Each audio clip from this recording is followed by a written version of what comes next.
എന്തൊരു ചൂട്!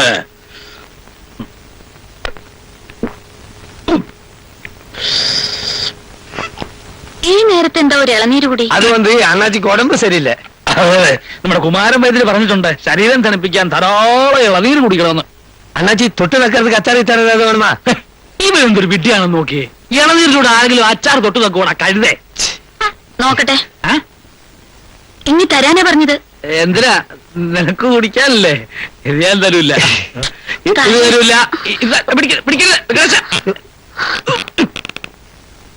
അയ്യോ, അത് കുടിക്കാൻ കൂടാതെ.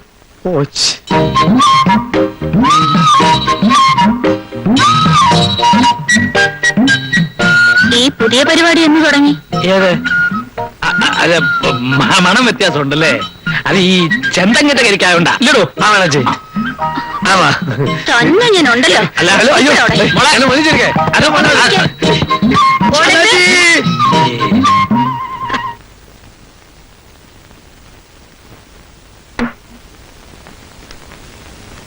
ദിവസേന എത്ര ഇളനീര് കുടിക്കണമെന്നാ വൈദ്യര് പറഞ്ഞിരിക്കുന്നേ?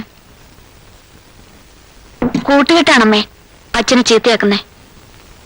കൂട്ടുകെട്ടൊന്നുമല്ല, എന്റെ മനോവിഷമം കൊണ്ടാ ഞാൻ ഇളനീര് കുടിക്കുന്നത്. മനോവിഷമോ? പിന്നല്ലാതെ.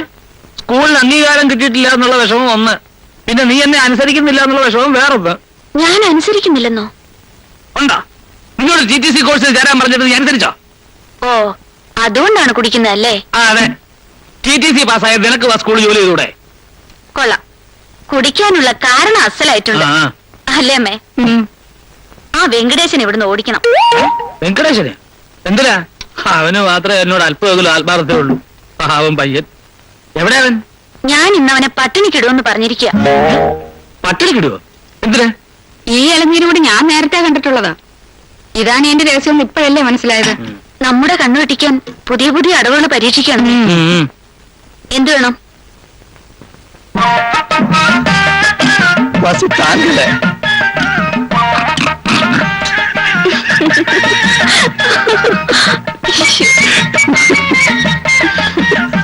സാമ്പാർ ரொம்ப பிரமாதமா இருக்கு. ஆமா ஆமா, வெள்ளம் குடிக்க.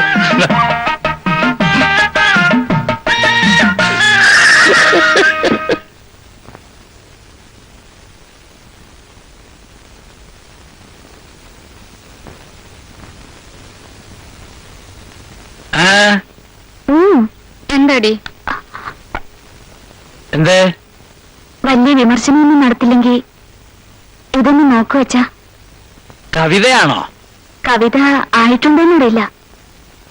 ബാലപംക്തി സ്റ്റാൻഡേർഡ് ആണെങ്കിൽ എനിക്ക് കാണണ്ട. ഇവളിങ്ങനെ കുറെ എഴുതി പിടിപ്പിക്കുന്നുണ്ട് കേട്ടോ. ഒരെണ്ണം പോലും വാരികയിലിട്ട് വരുന്നുമില്ല. വാരികയ്ക്ക് ഞാൻ അയച്ചു കൊടുക്കാറില്ലല്ലോ. അതാ നല്ലത്. എന്തിനാ മോളെ വെറുതെ കാശ് കളയുന്നത്? അങ്ങോട്ട് അയക്കണം, പിന്നെ അത് തിരിച്ച് ഇങ്ങോട്ട് അയക്കണം. സ്റ്റാമ്പിനൊക്കെ ഇപ്പൊ എന്താ വില? നോക്കട്ടെ നോക്കട്ടെ നോക്കട്ടോ. പ്രാസവും വൃത്തൊന്നും ഇല്ല കേട്ടോ. പിന്നെ എന്തോ ഉണ്ട്.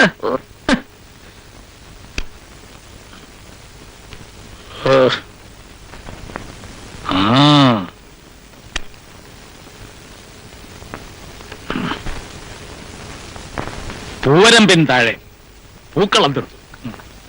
പൂവരമ്പിൻ താഴെ പൂക്കളം തീർത്തു. കുറച്ചുകൂടെ മയത്തിൽ വായിക്കച്ച.